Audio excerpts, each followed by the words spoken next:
right, and we're live.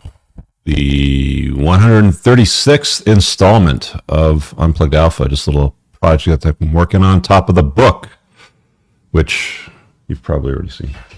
Forgot to put it back up. Back up there. All right, been traveling the last week. Went down to Orlando to do George Gammon's Rebel Capitalist Conference. That was a really good time. Met some good people. Good contacts there. Did a few podcasts, so I'm back. Not a big fan of traveling, but I do it.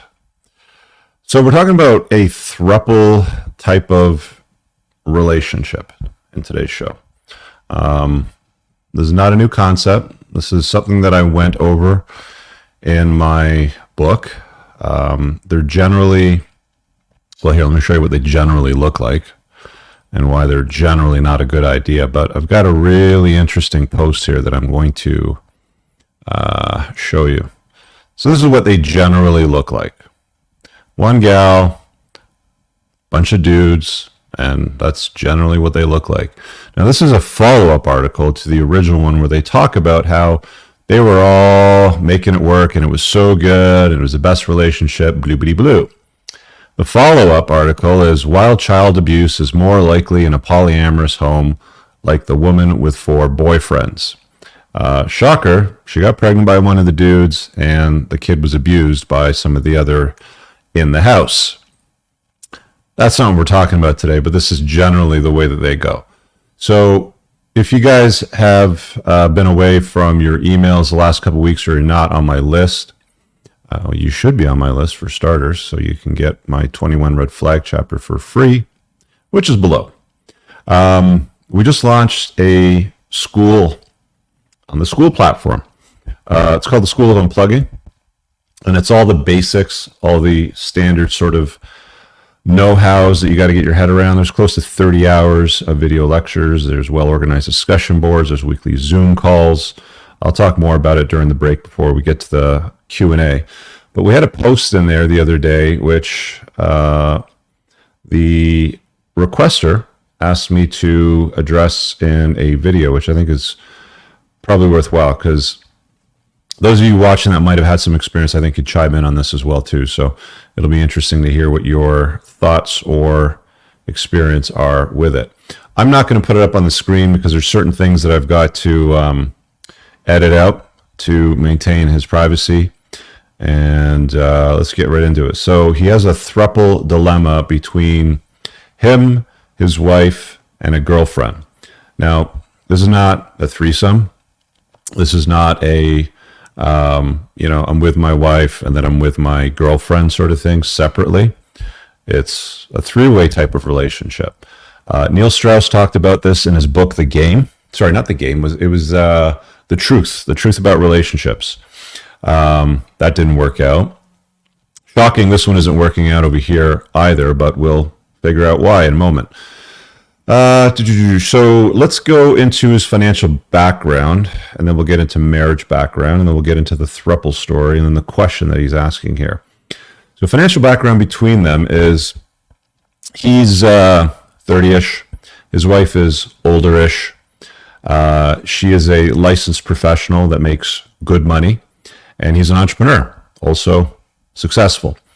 When they started dating, his wife was up and coming. I'm trying to modify this as I go to keep it as anon as possible. She was up and coming in her profession, and he was a consultant making considerably more money than her at the time. So he quit his job as a consultant to start his business, and his wife was becoming fully licensed, and her salary increased a huge amount, as licensed professionals do. When we're talking about licensed professionals, it could be an accountant, lawyer, you're licensed to sell financial instruments, doctor, dentist, any one of these things, right?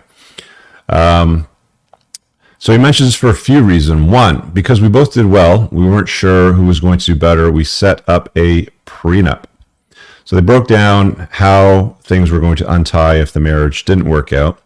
And they included things like, 50-50 split of everything, no alimony, whatever terms they wanted to put in there.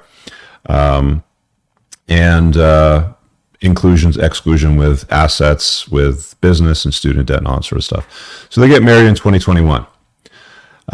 Second part as to why he mentions the financial background. He says, I would not have been able to live comfortably starting the business without her.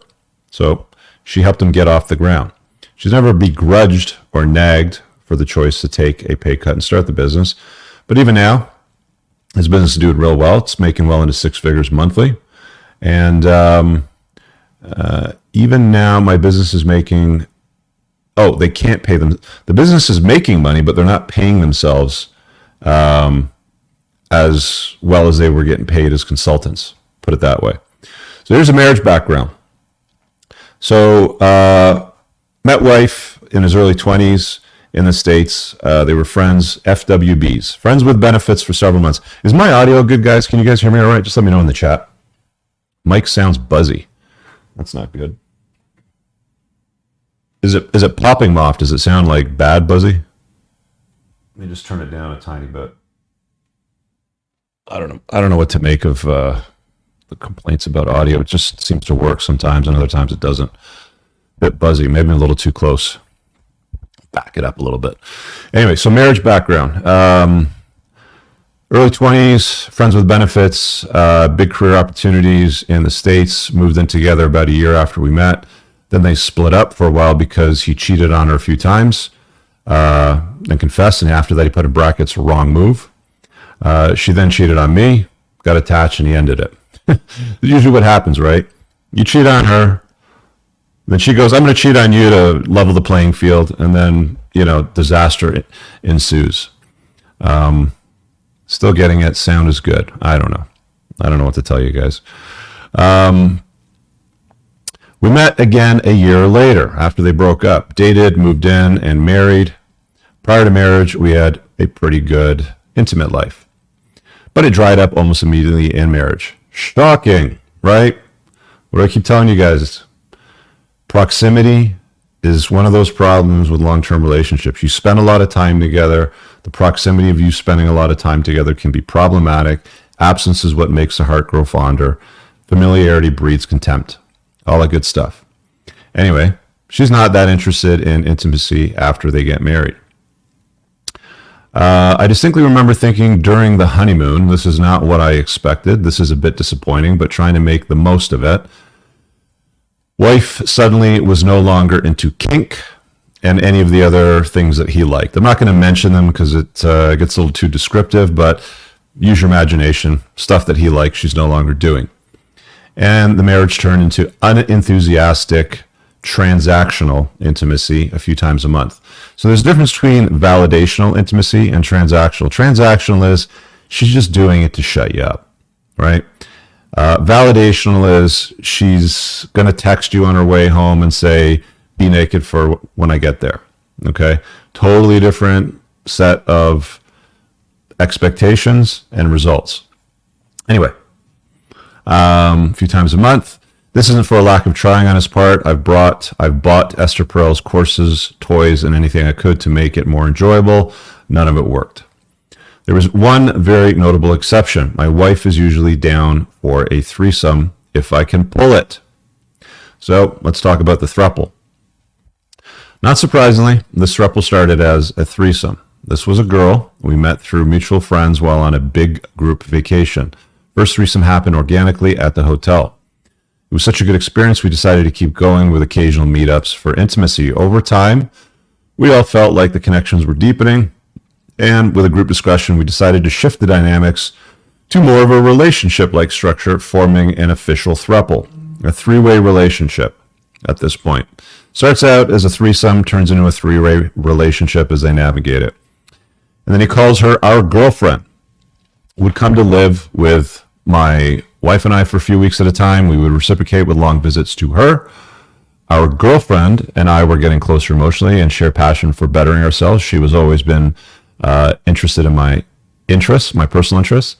I don't spend much time consuming content, but when I do, it's often the stuff that I talk about. And she'll watch it with me. She knew enough to tell me when the throuple ended that I have alpha widowed her. So that's how familiar she got with the content. Moving on. However, as the throuple relationship continued to develop, my wife began to withdraw. Shocking, right? Leading to less frequent threesomes, but it seemed as though my wife was very happy outsourcing the intimacy aspect of a relationship to our girlfriend. Our girlfriend wants intimacy all the time, and a year into this, she still wanted me 5 times a day. You know, it's interesting that the girlfriend wants him a lot, but when you turn a girlfriend into a wife, she wants you a lot less.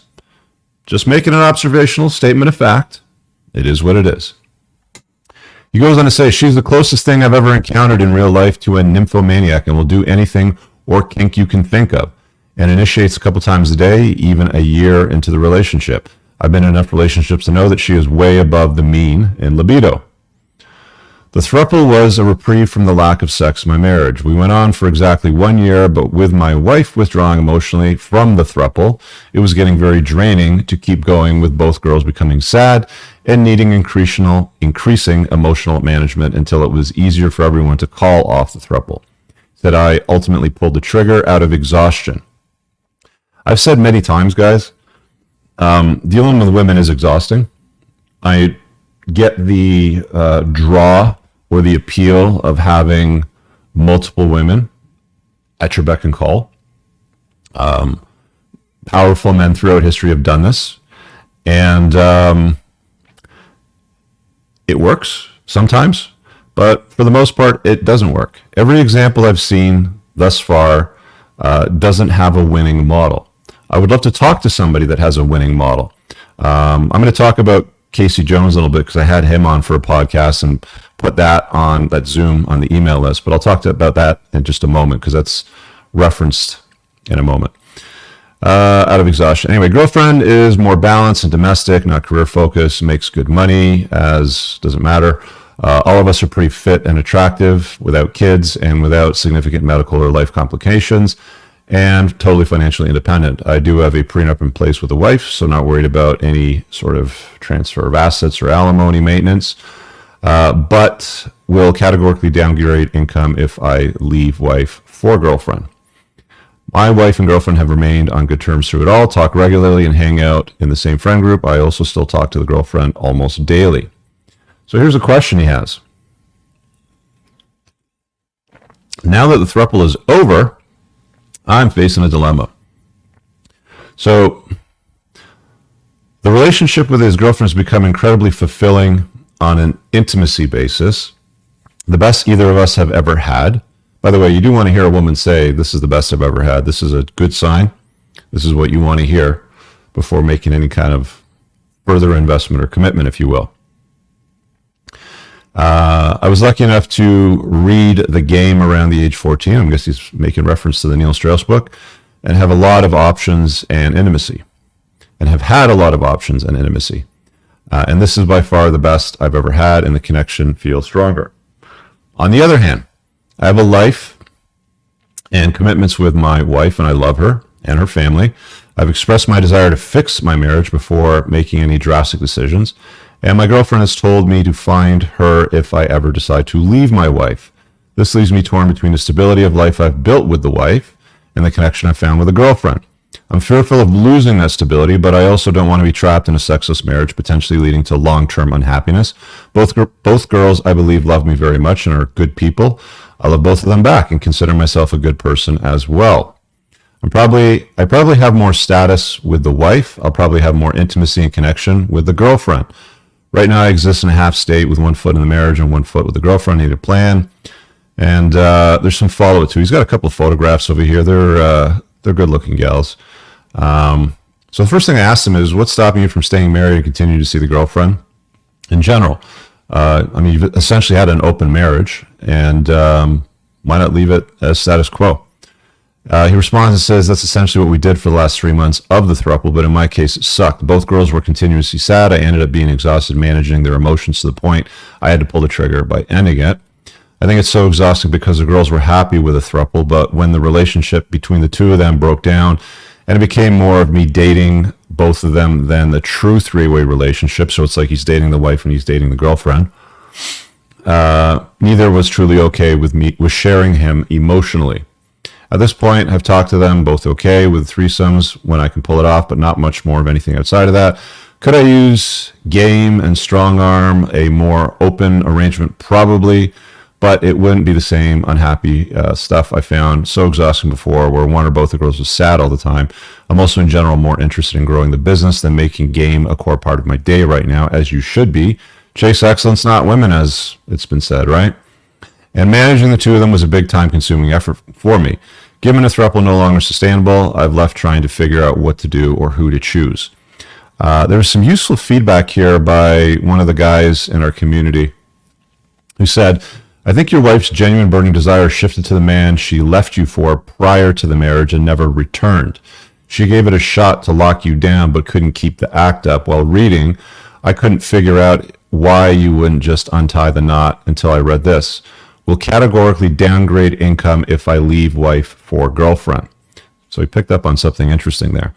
You need to restructure your life to where a woman's income has literally zero bearing on it. I think this is good advice. You're in a partnership territory, and it's going to lead you to making bad decisions. I also think the crazy monkey sex from your side girl is clouding your vision.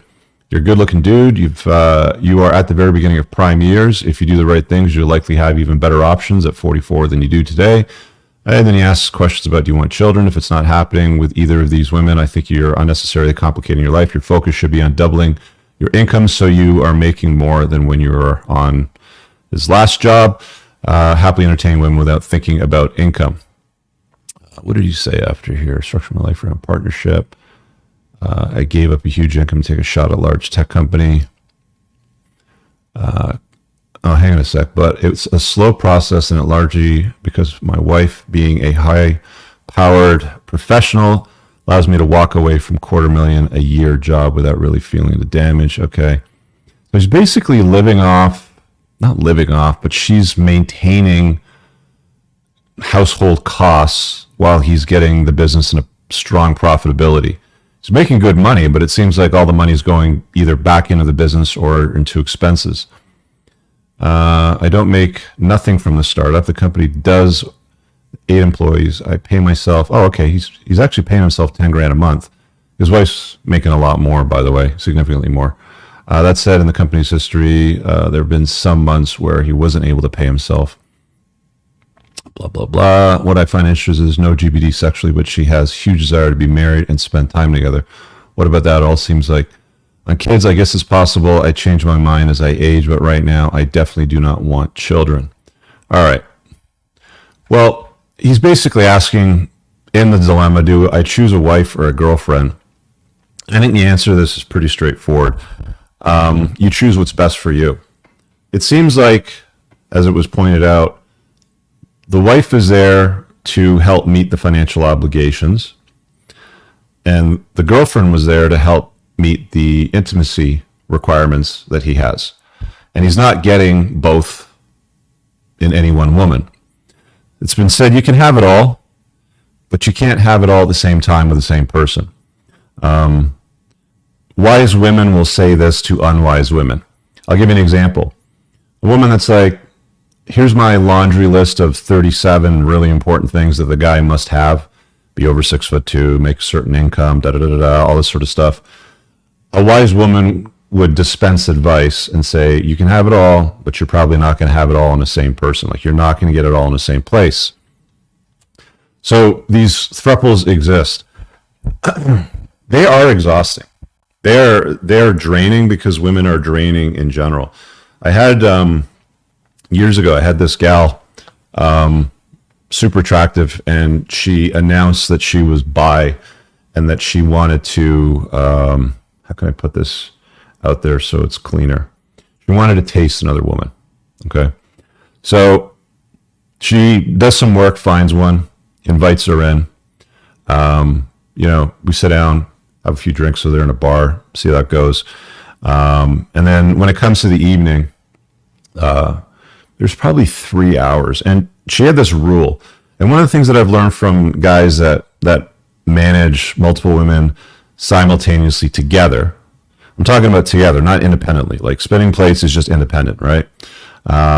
Together as a thruple, is that there's always rules that come into play. Oh, you can do this with her, but you can't do that. And the one that I got was, you have to start the night with me and you have to end the night with me. And you know, what we do together in the middle is fine, whatever, but you have to end the night with me, right? It was super important. It's like, after 3.5 hours and into the wee hours of the night, I was just like ready for bed, and she was pissed off that I didn't want to end the night with her. There's always some nonsense that's going to come out of all of this. There's always going to be some drama when you're dealing with women, because women are emotional and they have a proclivity for creating complexity and drama in your life. And because this guy is in his young 30s, he still has lots of room to climb in his career. His wife is older than him. I would not be leaning on her to take care of things. I certainly wouldn't be distracted with multiple women from my purpose, which should be the business. This has got to be incredibly draining, dealing with this constantly, with the emotional roller coaster up and down. The wife's withdrawn, the girlfriend's throwing extra at you. And by the way, the extra level of incredible intimacy, the best you've ever had, you know, as you claim with her, is unlikely to continue into perpetuity if you make her your one and only, or if you invite her into your life as your wife and you leave your existing wife. So you divorce the professional and then you want to marry this one. It's very unlikely that the enthusiasm that she's had for you in the past is going to continue into perpetuity. It doesn't usually get better. Usually, as you get to know each other more and you spend more time together and you live together, anybody that's lived with a woman will tell you, prior to living together versus living together, whether that's married or unmarried, doesn't matter, the amount and level and depth of the intimacy that you're getting will go down. It doesn't usually get better. Okay? So there's that. I just would not, I mean, honestly, both of them sound draining to me at the end of the day. If you're not having kids and you don't have kids, it's very easy to untie the knot at this stage, but you have some financial dependence on the wife situation. So you're kind of like she's kind of like your sugar mama in some sense or regard, helping fill in the months when revenue might be missing in the business and you're unable to pay yourself. It's wild. It's a wild story. I've not seen many of these work out. Now, I mentioned Casey Jones earlier because I had him on my podcast, and I put that interview on my email list. If you're on my email list, then you'll get it over there. It's like the 12th or 15th email that gets out on the list. But here's what I found interesting. He was super active, posting multiple times a day up until April 17th. I talked to him like about a month or two before that, and spoke for like 90 minutes. He got into like depth. Here, I'm going to put it up on the screen so you know who I'm talking about. He got into depth on his story. So up here you can see his 1, 2, 3, 4, 5, 6 wives. I thought he had 7. Maybe I'm wrong. Anyway, his bio says lessons from my life as a polygynist, veteran, ex-adult performer, conservative writer, farmer, libertarian, homeschooler, and Australian. Anyway, so he hasn't posted on his account since the 17th. And I know he had some issues with law enforcement in that country in the past because technically it's not legal to be married to multiple women. So it doesn't make sense that he's disappeared. I asked on Twitter the other day, has anybody seen him? And people were commenting that he was under investigation or had some issues with the authorities. I don't know whether that's true or not. I wish he was around to hop on and have a conversation about it. But there's just another example of one that isn't working out. I think the only time that you will see these work out when structured properly is under the rule of Islam, under the rule of some kind of religion that sets a standard. I know that you've got some of these, is it the Mormons in Utah? I can't remember. Remind me in the comments, but there's a chapter of, the Jesus Christ Church that allows men to take on multiple wives, and they do. And there's TV shows about these things, sort of stuff. And they have a schedule, and it seems like the scheduling with the multiple women seems to solve most of the problems. It's like Casey said, the reason why he's got 6 wives and no more, It's because there's 7 days in a week, and Saturday is for the boys. And every day of the week, he's got one night with one of the wives, and they all have their own bedrooms in the house, and they spend one night with him in his room, sort of thing. So he has an entire system down, but they never seem to last unless it's under the rule of Islam, because they structure it under the notion of sister wives, where it's like, you know, you have your first wife, you have your kids with her, you have your next wife, you have your kids with her, and they generally treat them all the same. I think you have to treat them the same. I might be stepping out here, but my understanding is they treat them the same. They usually have like a fourplex or something like that if they have, 3 or 4 wives. And then they manage that lifestyle in a very orderly way under the rule of religion. But what do I keep telling you about dudes and what we love doing? We love complicating our lives and justifying why we do it unnecessarily. And then we end up in scenarios like this, where you're trying to start a business and you're distracted by 2 women. You're not sure which one's the right one to choose. You've fallen for the one that's obviously blowing your hair back in the bedroom, but the one that's financially filling in the holes and the long-termer, and that you love her and you love her family and the life you've built and all that sort of stuff. What do I do? It's not an easy situation to sort out. My advice is to focus on the business and forget about the women. And at the end of the day, I think it's time, effort, and resources best spent if you only choose women that choose you. Clearly, the wife no longer chooses him, because if she chose him the way that she authentically and enthusiastically did at the beginning, that would continue into perpetuity. Instead, she's doing transactional intimacy, which only happens when she feels like giving it to him a couple times a month just to placate him and shut him up. But she looks the other way, or had looked the other way, when he was having fun with the other girl.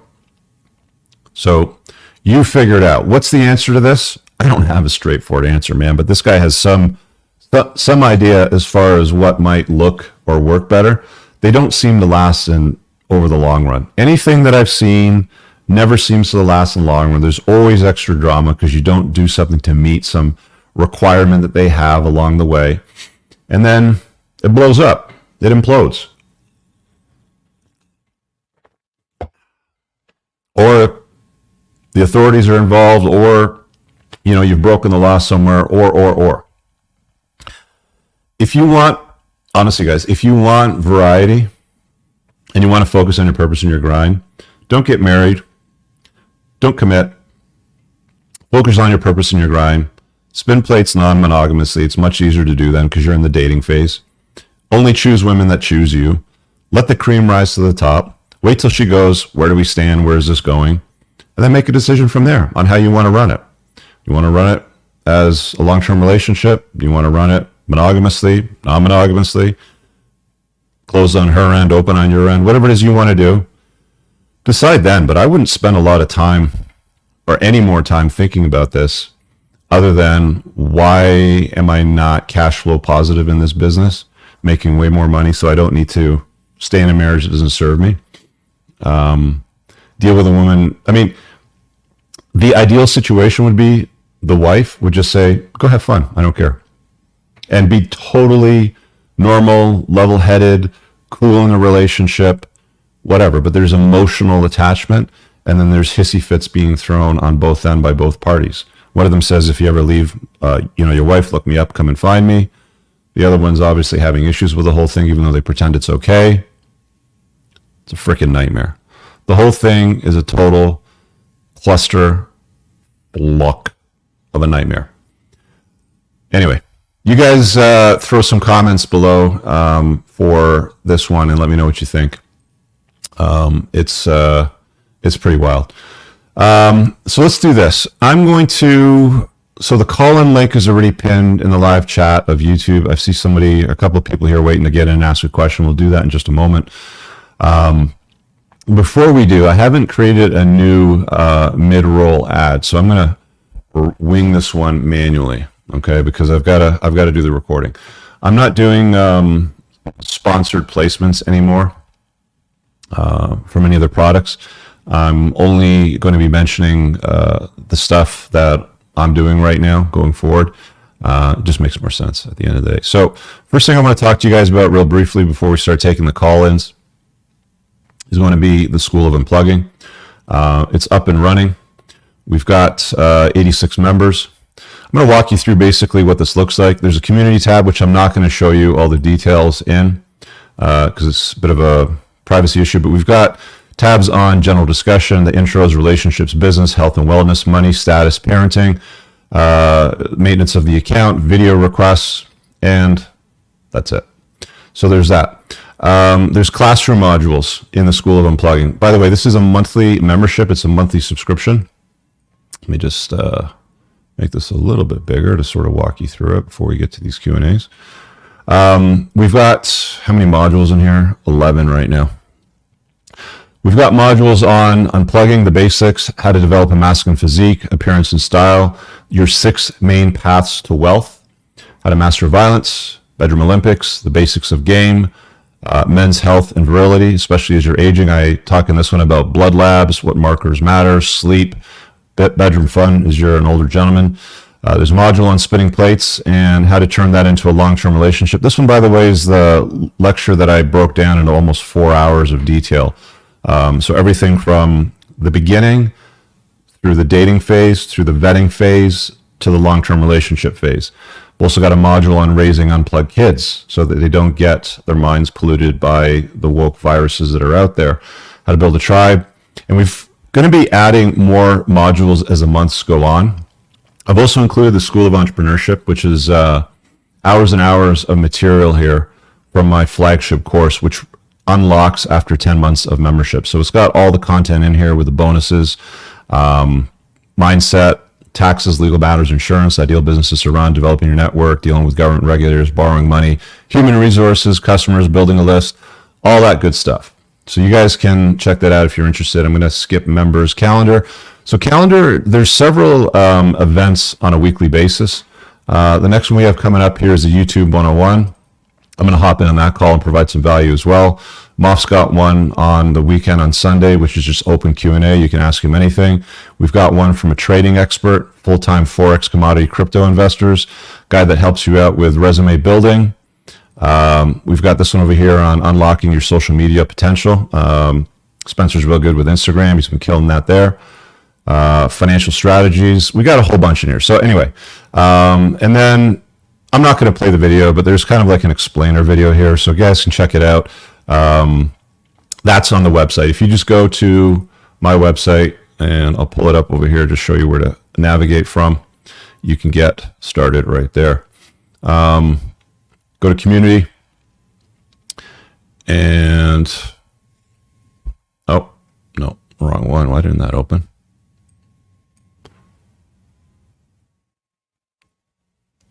Let's try that again. There's supposed to be 2 drop downs here. Velco, what's going on, brother? Okay. Just go to school and you can type in the School of Unplugging and you'll find it there. It should pop up immediately. I'll put it in the description below. Let's get on to the Q&A. Again, the call-in link is in the description. Sorry, it's in the live chat pinned at the top on both Rumble and YouTube. Let me get my headphones over here. We'll go on this one. We'll go as long as we can, take as many questions as we can. Anything's open, guys. Open Q&A and whatever it is you want to discuss. Personally, I'm not a huge fan of adding extra layers of complexity to my life. The notion of a thruple seems like more headache than what it's worth. Women are work at the end of the day. In case you're new here, they will take up a certain amount of your time. All right. Private chat. Hans. I think Hans was on here first. All right. Let's grab Hans over here, see what he's got. Han, what do you got, buddy? Hey, mic check. I can't hear you. Do you have your mic on? I should have. It's maybe on your side. Oh, hang on. Say again? Test, mic check. Super low. Can you guys hear this guy? If not, can you guys hear this guy okay? It out. It's incredibly low. I can't hear you, dude. It's on my side. Send me back. I'll fix it. Okay. So I'll let him fix that while he's doing it on his end. Let's get Mick here. Is it Mick? Yes. Hey, Rich. Thank you for having me. So I have 3 questions. I will be very fast. Hopefully you can hear me well. Yeah. So first question. I'm 32 years old. I'm divorced. I have 8 years old son. And recently I started thinking about getting vasectomy and just to stay away from potential hook of unwanted pregnancy, child support and stuff. Okay. So I'm wondering, what can you say about this, and what are other options to protect men from such instances? Okay, so you're single. You don't have a wife. I'm divorced. I Divorced. have one, and I don't want to have any other unwanted children. Okay, but do you want to have more kids in the future? Not sure anymore. Yeah. How old are you? 32. I mean, they say it's reversible. They say it's not permanent. But most guys that try to reverse or make it not permanent sometimes have issues with that. There's also stories I've heard from guys where there's complications from the procedure where pleasure, soreness, irritability can become a problem as well. The vast majority of guys will tell you it's the best thing I've ever done, though. But there's a contingent of guys that say it's not as pleasurable anymore. I'm not a fan of it. I passed on it myself personally. Everything's still intact for me, so that's how I roll. Are you in a relationship? Are you dating? Like, what are you doing for intimacy right now? Yeah, I'm dating. Now your audio again. What the hell's going on? Is this mine? Yeah, do you hear me? Now your audio broke. I can't hear you anymore. Okay, one second. Do you hear me? Can't hear you anymore. Can you guys hear Mick? I'm just waiting for the live chat to respond. Can you guys hear him when he's talking? I can hear you. Hang on, let me pull you out and I'll pull you back in. Okay, talk to me again. Do you hear me? No. Oh, no. It could be my headphones. Hold on a second.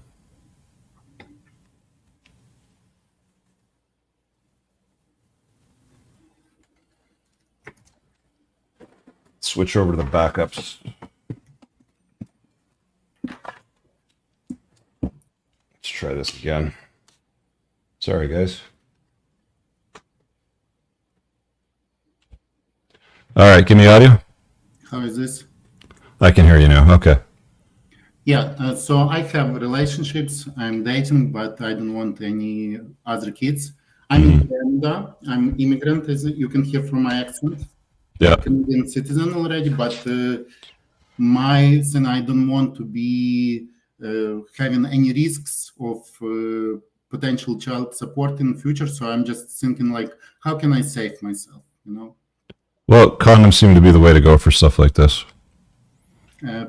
Not always, you know. Sometimes. Well, you can skip on them. You can be a really good puller outer as well. But I have a friend that thought he was a really good puller outer, and he has 5 kids. Yeah, like chance of getting pregnant higher with this method than not to. So, Well, I'll say this again. I've talked about a few times now. There's an app called Natural Cycles. It's not going to work on options. It's not going to work with friends with benefits. It's not going to work with women that you're just casually seeing. But if you get into something committed, there's really only 5 days in a month or 5 days in a cycle where a chick can get pregnant. And it pairs with a tracking device like an Oura Ring. And then it knows when she's in each stage of her cycle. And then you can behave accordingly. If you're looking to have kids, you can behave accordingly. If you're looking to avoid having kids, you can also behave accordingly. But it's going to rely on you sort of whittling it down to one choice. So there's that too. But as far as like entertaining options right now, condoms are your best bet. But it's not something that you want to, like, you have to be certain that you're done with having kids if you're going to go do this. And where you are today at 32 might be different in 5 to 8 years' time when you're closer to 40. You might change your mind then. Thank you, Rich. It's really important to hear it from someone you respect and someone who achieved so much. So this was my first question. I have a couple more, if possible. So second question, actually, about how to carry myself around people. So I'm relatively successful for my age, and I consider myself a decent-looking guy. However, I'm relatively humble with seniors, with people I respect, and so on. And I notice a lot of times, even on your show, when some kids are calling you, they behave like arrogant. They a lot of times don't appreciate information they get. So I just wonder, like, how should man carry himself to maximize his potential for success? Given that a lot of it depends on people that can influence his career and so on in life. What do you do for work? Can you say? So I'm CPA. I'm getting my MBA right now as well. So, yeah. You're going to be dealing with people in general, being a licensed professional, doing what you do. And I can't see myself ever doing that again. I can't ever work in a corporate environment because, as you know, today, or, you know, like not even today, but this month is Pride Month. So the alphabet crowd, they're cramming that down everybody's throat. They've got the banners up. They've got the parades. They've got the appreciation days. They've got all of that. So you have to be careful with what you say and what you do around people in an environment like that. Managing your reputation is really important. We had this conversation, it's like 20, 30 years ago, or let's just say when I was last employed, okay? You could say whatever you want with your friends in a lunchroom. You could say whatever you want in the elevator. You could say whatever you want having a smoke out back. It didn't ever become a problem for you. Now, today, you can say something that you want to say on social media on the weekend, privately, on your friends list. And if somebody that might be like a frenemy that's on your friends list on a social media platform sees that, screenshots it, then sends it to your boss or HR, that can then become a problem for you. So you have to manage your reputation when it comes to your professional life and your opinions. That's the part. As far as kids, behaving or misbehaving, like you mentioned earlier, like you said that you see them call on my show and they'll say or do certain things. It doesn't matter. It doesn't bother me. Like, people are going to say and do what they want to say and do. But at the end of the day, with what you do as a licensed financial professional, you've got to maintain that scope and that view around your day-to-day life.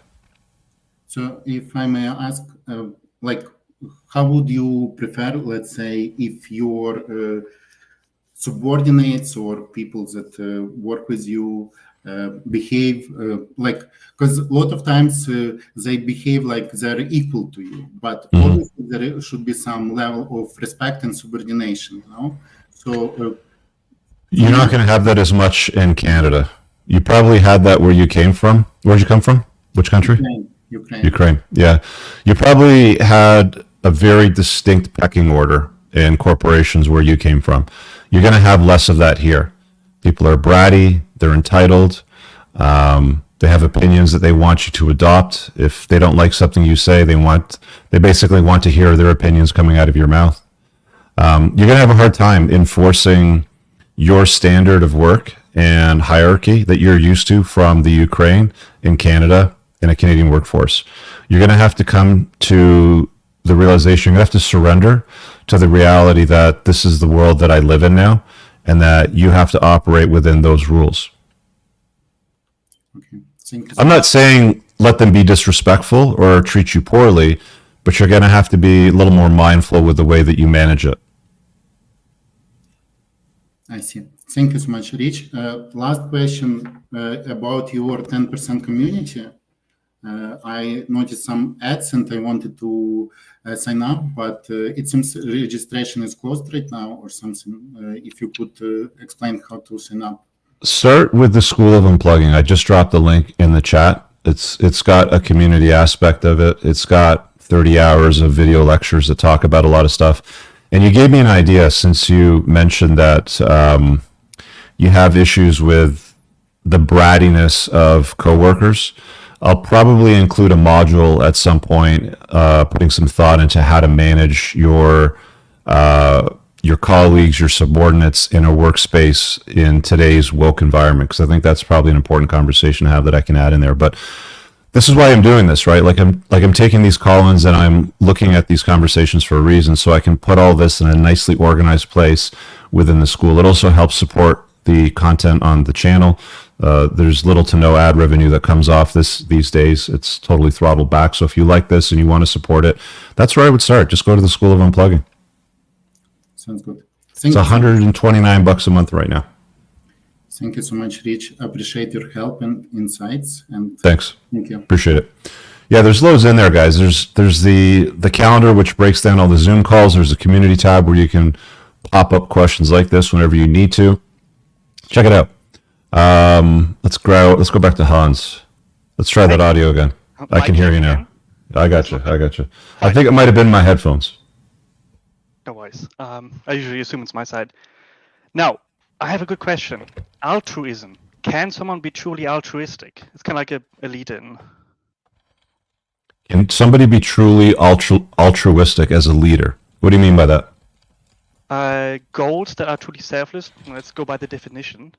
Because I'm leading with this question to the question I would like to ask you is, why do you do what you do? What is the goal?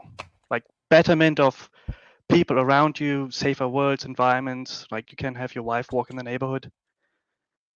Have my wife walking in the neighborhood? So yeah, like the classic happy environment. You don't need to, what's the word, low trust society versus high trust society. And you want to create a high trust society with the help of better men. Okay, so let's do this. So let's first define altruism. Dictionary definition states here that belief in or practice of disinterested and selfless concern for the well-being of others. And it says, as an example, some may choose to work with vulnerable elderly people out of altruism. Does that reflect your experience? Yes. For the basis of my question, yes. I have another note here, creating, does this not effectively counter your best interest? Because the more meek your competition is, the better it is for you. So you shouldn't, essentially by helping the audience become better people, better men, doesn't that technically create a detriment to yourself as being as a... No, I don't see it that way. I mean, I did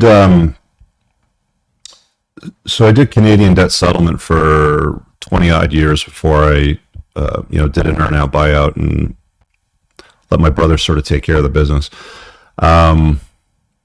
There was a lot of people that I pitched in the mortgage community, that I pitched that were doing credit repair in all of these spaces to sort of help them close deals or refinancing and settling the debt for them.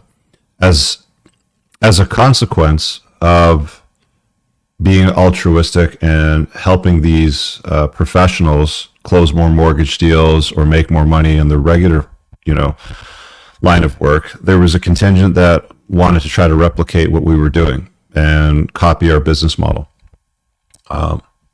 Hundreds tried, hundreds failed. And if somebody can do something better than I can do it, then I invite them to go do it.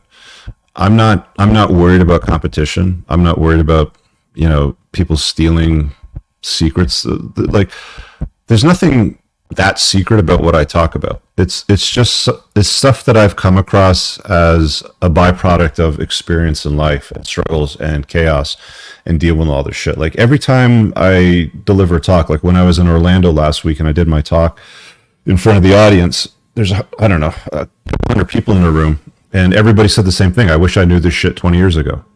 Right. So the reason why I do it is so that I can enlighten people as to why things are working the way that they work so that they can avoid making the same mistakes that I made, hopefully at a younger age.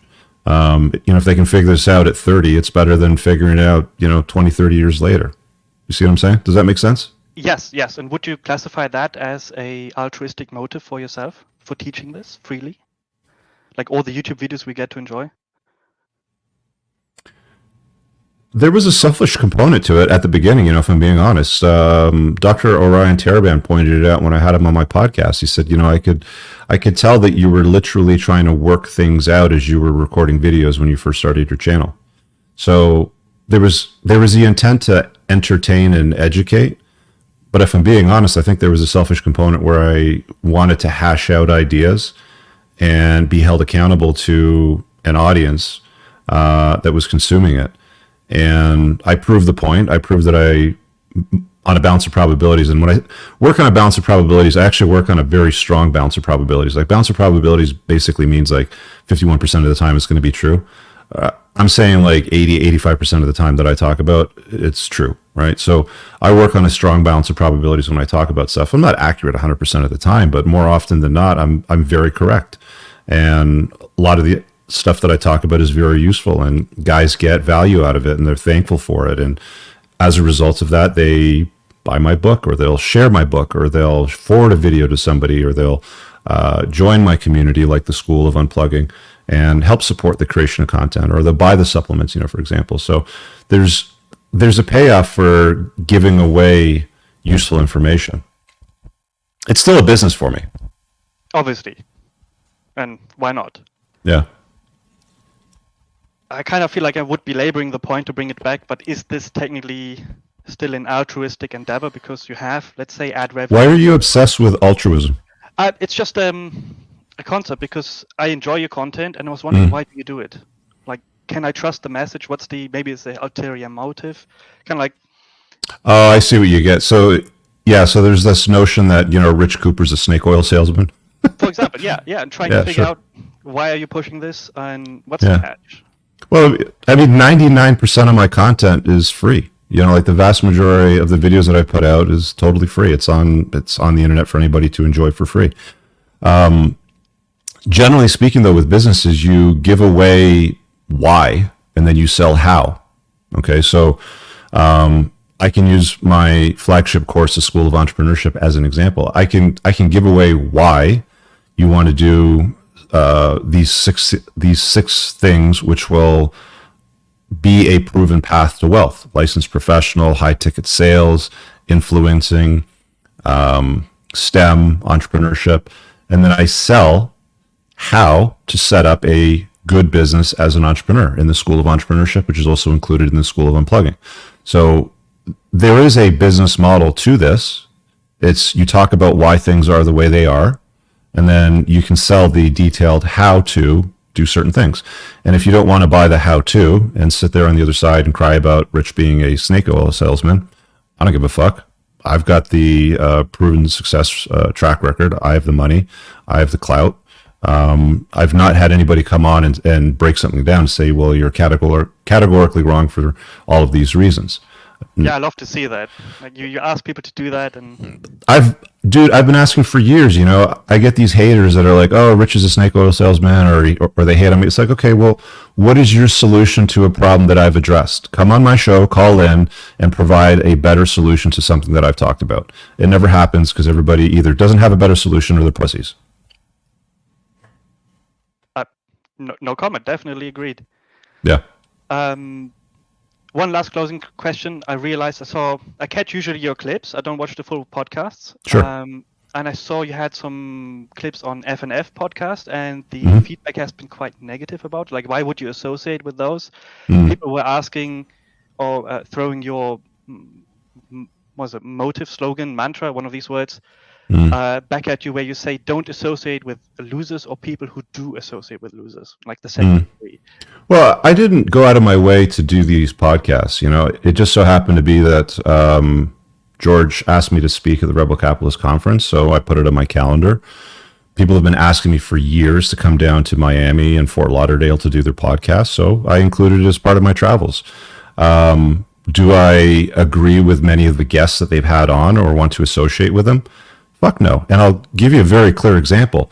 You mentioned that you watch my clips. There was a certain 304 OnlyFans lawyer that was scheduled to be on a show that I was ready to hop on when I got to the studio. And I didn't know that this train wreck, which is the only gal that I've thrown off ladies' night. We've had 150 guests, Moff and I, on ladies' night. She's the only one that I kept on for the entire show until the end, when she was so rude and undiplomatic and disparaging. I just disconnected her and I threw her off the show. So I wasn't about to sit in a room with this disgusting individual for 2 or 3 hours straight, however long the podcast might have been. So I just told him, I go, look, I didn't fly all the way down here to sit in the room and listen to this crap. So if that's important, that's cool. I'll just bounce. I'll grab an Uber and I'll go on to the next podcast. And, you guys have a good night. So I do have boundaries. I don't agree or work with bottom feeders at all.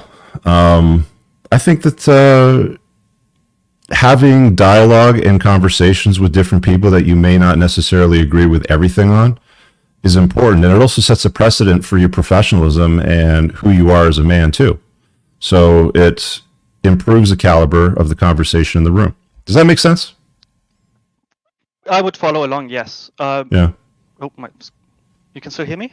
Yeah, I got you. Okay, yeah. I attributed for basically calculated buying in. You get a little bit of a dent in your, let's say, reputation, but you get the message out to a lot more people. So kind of like buying clout, going on FNF. That's what I assumed was the... No, you don't. I wasn't buying anything. If anything, you'd have to pay to be in that room. I didn't pay to be on a podcast. I would never pay to be on a podcast. I mean, I'm gracing you with my presence so I can talk to you about stuff that you want to hear me talk about. Myron was very professional.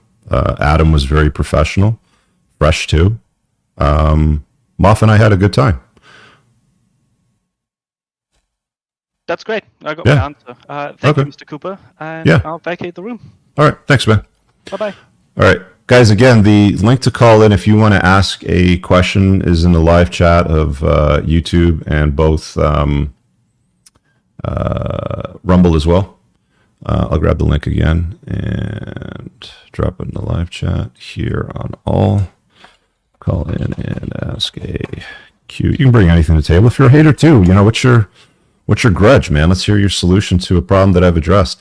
Yeah, Kizza knows who I'm talking about. And this chick does not argue or converse in good faith, which is why I mean, I would have happily just have bounced and said, fuck it. If you want to have her on, good. Have fun. I'm out.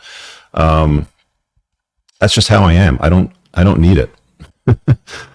Oh, man. Listen, guys, it doesn't matter what you do and where you go or who you sit in a room with. There's always going to be somebody that's going to find a problem with that. People still find a problem with Moff.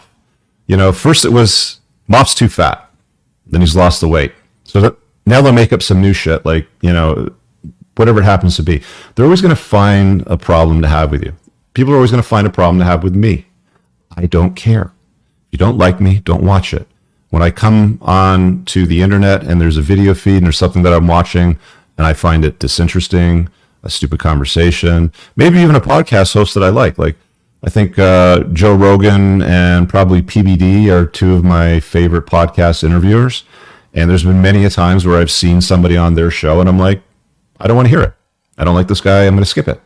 And I generally skip more than what I watch. Simple as that. But, I'm happy to have conversations with anybody if it's productive.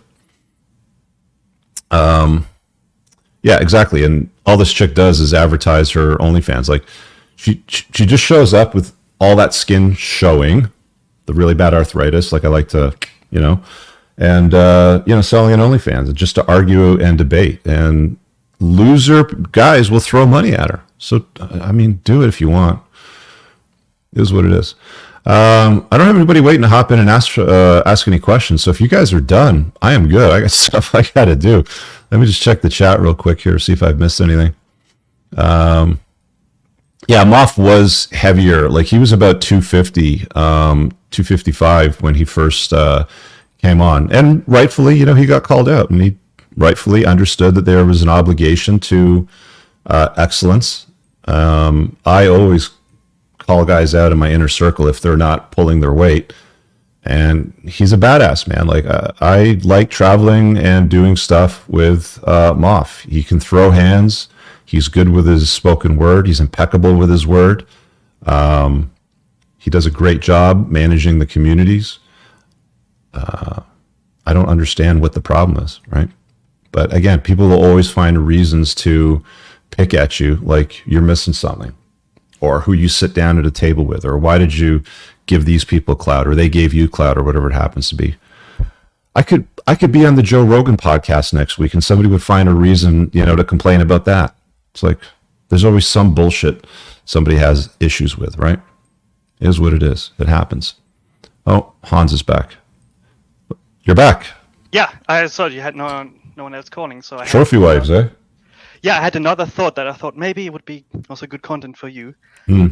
I thought we have the obvious trophy wife, like the 80-year-old guy with the 20-year-old broad, and let's say that's the gold digger. But if we scale this all the way down to, let's say, a 20-year-old with a 21-year-old, like at what point does someone become a trophy wife? At what point does a woman become a trophy wife? We're not talking about someone, we're talking about a woman, right? Yeah, obviously, yeah. I think and let's go to Google and see what Google says about trophy. What is a trophy wife? Let's see what the definition. Because my thought is that it really depends on your environment. Because a young, attractive wife regarded as a status symbol for an older man. I think that's a fair assessment. Yeah, a young, attractive gal that's regarded as arm candy or a status symbol for a more seasoned, older gentleman. Could be 20 years younger, could be 15 years younger, could be 40 years younger, right? But what if they are both, let's say, of equal net worth? So you're talking about like a 50-year-old that's worth 8 figures, and you've got a 25-year-old model that's also worth 8 figures? For example, yeah. I would still call her a trophy wife. I mean, she might have accumulated the wealth through music, through modeling, or something like that. But if she looks up to a guy that's done, see, the thing about men is that our status isn't just based on money, right? Success isn't just based on money. Money's a big part of it, like financial wealth, like having the ability to pull out the Benjamins and solve problems and throw money at shit certainly is useful. But network, influence, competence, strength, combat skills, these are all useful beyond just being a seasoned older gentleman. You see what I'm saying? Yeah, But I mean, money's going to be a big part of that. The nice cars, the boats, the travel, and all that sort of stuff. And the ability to make things happen. Yeah, but a younger gal can have that, but she may not have the influence, social network, the competence. There's lots more to just being a success object, whereas being a beauty object, which is what a trophy wife is mostly based on being beautiful. Because at the end of the day, you could have a 50-year-old successful guy worth 8 figures, and you could have a 25-year-old gal also successful worth 8 figures. But if she's not a beauty object, like if men don't find her attractive, she'd never be called a trophy wife. Yeah, I think the exact opposite to a trophy wife relationship would be, maybe we would call it a power couple, where both are like successful lawyers, whatever, equal age, similar age. That's like the bottom of the scale, and all the way 100% trophy wife is, let's say, 80-year-old guy with 21. Yeah, so power couple, like the Twin Towers, sort of notion. It's nice in theory, but as you start to unplug and you see what women are certainly responding to well, what men's obligations are in the world, you find that the notion of a power couple doesn't really play out in reality like we've been told it should do or has done in the past. For example, you could have 2 licensed medical professionals, let's say a doctor and a surgeon, right? They make roughly the same amount of money. They're a quote unquote power couple. People look at them and they're like, oh, that, they've got it figured out, right? Like that's a good looking couple that has it figured out. But you see these power couples all the time, and they always fall up, like, what's his name? Ben Affleck and Jennifer Lopez, right? Affectionately known 20 years ago as Benifer, as a power couple. Didn't work out back then. She ran through a whole bunch of other guys, got married a few other times, and then got back with Ben Affleck again, and that didn't work out again for their second marriage, right? So there has to be, I believe anyway, a shift where there's a leader and there's a follower. There has to be somebody that leads a relationship and somebody that follows and complements the relationship. There has to be an adorer and adoree. So I think that the notion of a power couple, in my opinion, doesn't really work on a long-term basis. Most of them tend to fail because that implies the guy is of equal to her. And women are hypergamous. They want to look across and up, mostly up at a man, and they can't look up at a man if they're an equal. So that's a problem. So power couple is essentially not possible. Yeah, but what do I know, man? I'm just a snake oil salesman. Yeah, no, that was the thought. At how much percent on the scale from power couple to trophy wife does someone transition into, let's say, where your social environment looks down upon you for saying, "Oh, this is a trophy wife, it's not legit," or correct? Yeah. Cool. Ready. All right, man. See you later. See ya. Bye. Yeah, Steph made the point here. Men don't really care about a woman's status, generally speaking. Mostly because you figure out at some point a woman's status isn't going to be of any benefit to you. Her pot of gold is generally not shared with you. If you're a man of equal or greater status, she might make a contribution. What you hear a lot of very successful guys say or get to at some point is they'll come across the notion of like, well, she wants to be an equal, but what that really meant in our relationship was that she wanted to contribute an equal idea or notion to important decision making, but contribute a smaller percentage of, or no percentage of the money required to that decision. If that makes sense. Let me grab Jacob over here and see what he's got for us. Jacob, what's up, buddy? Hey, Rich, how's it going? Good. Travel tips with an LTR, right? Yeah, I was just popping in. Wanted to know, I've had an LTR for almost 11 months now, and we've been traveling together. Wanted to get some tips from you about what you usually do when you travel with an LTR. How often do you do it? What kind of things do you set up?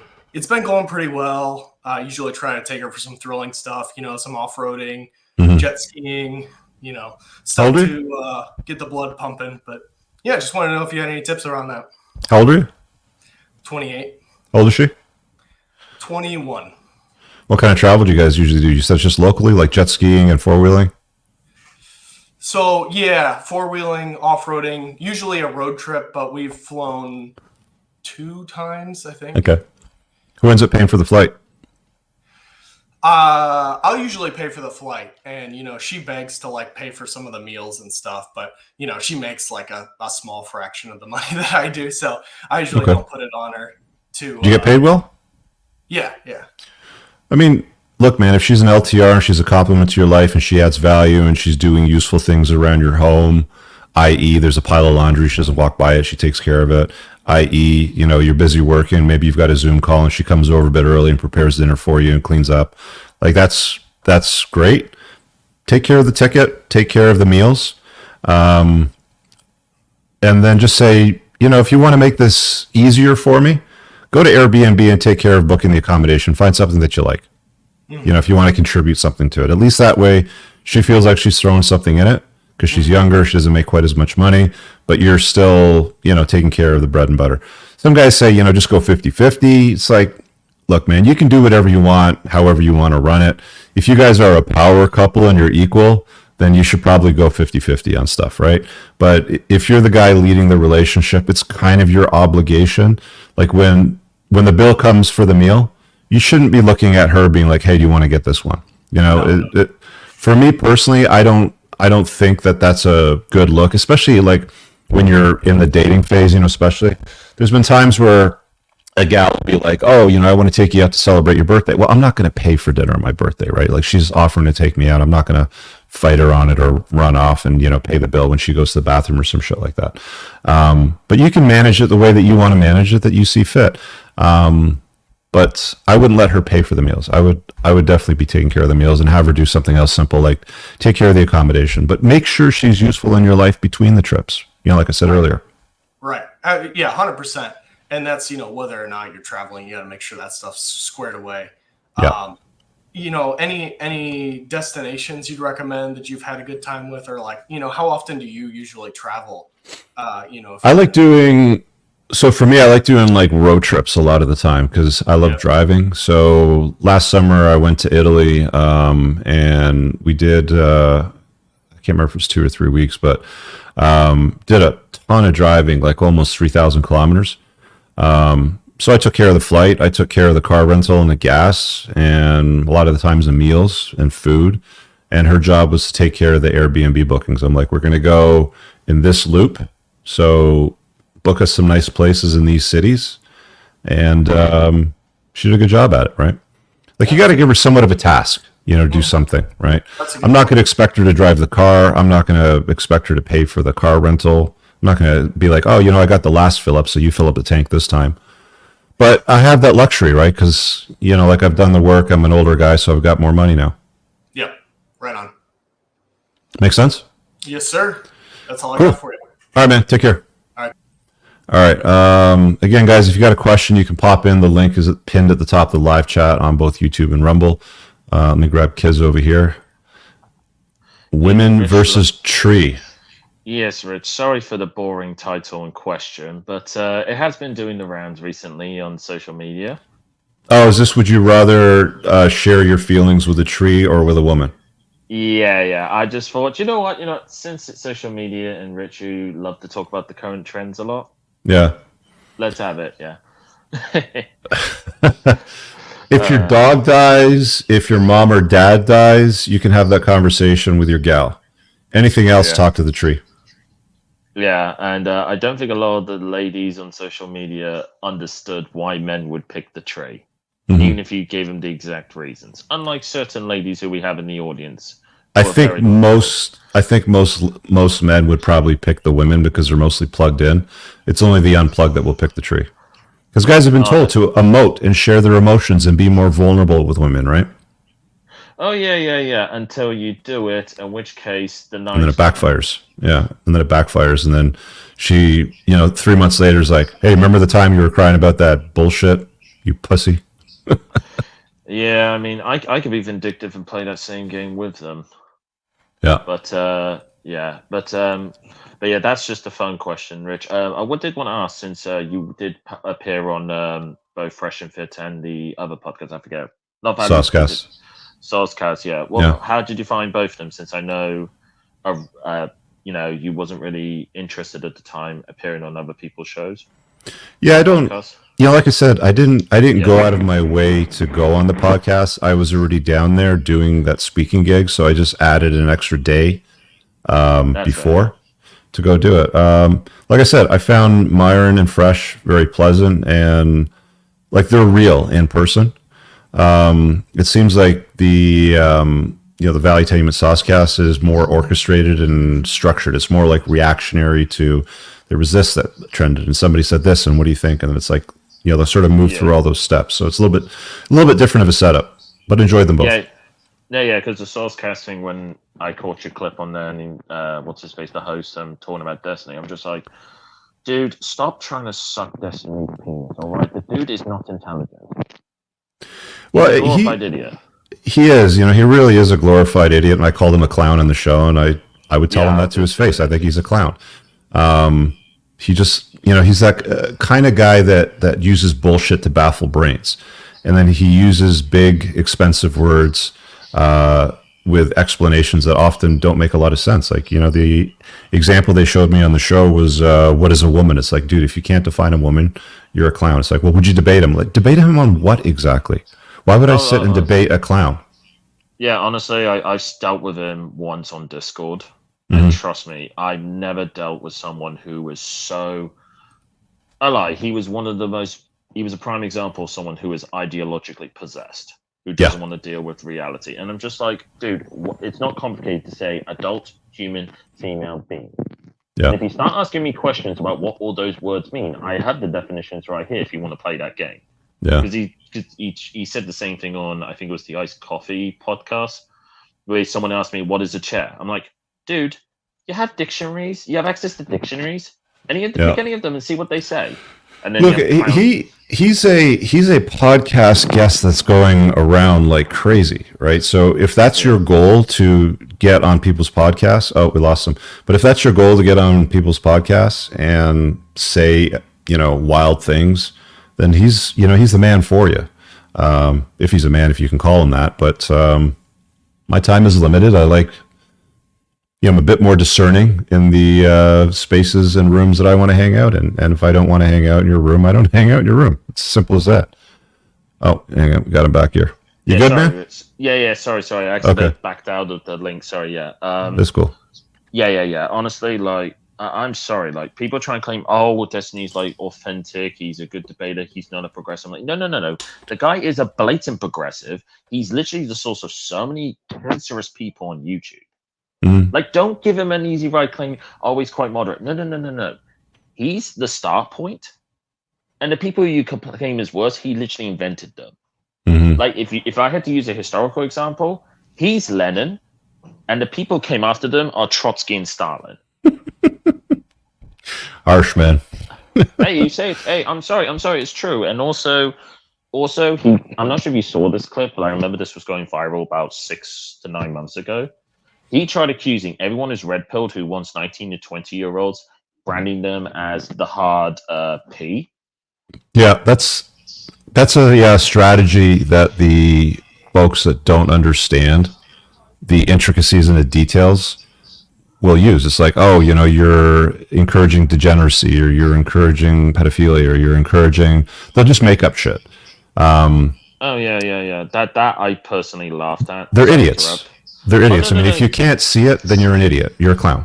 Simple. Oh no, what made me laugh was what everyone doesn't know. I know his ex-wife. He got with her when she was 19. So based on his logic, wouldn't that mean he's a hard P? Sure. And also, I hate to be this guy as well, but if someone cheated on their partner to get with you, what makes you think that they're not going to do it to you?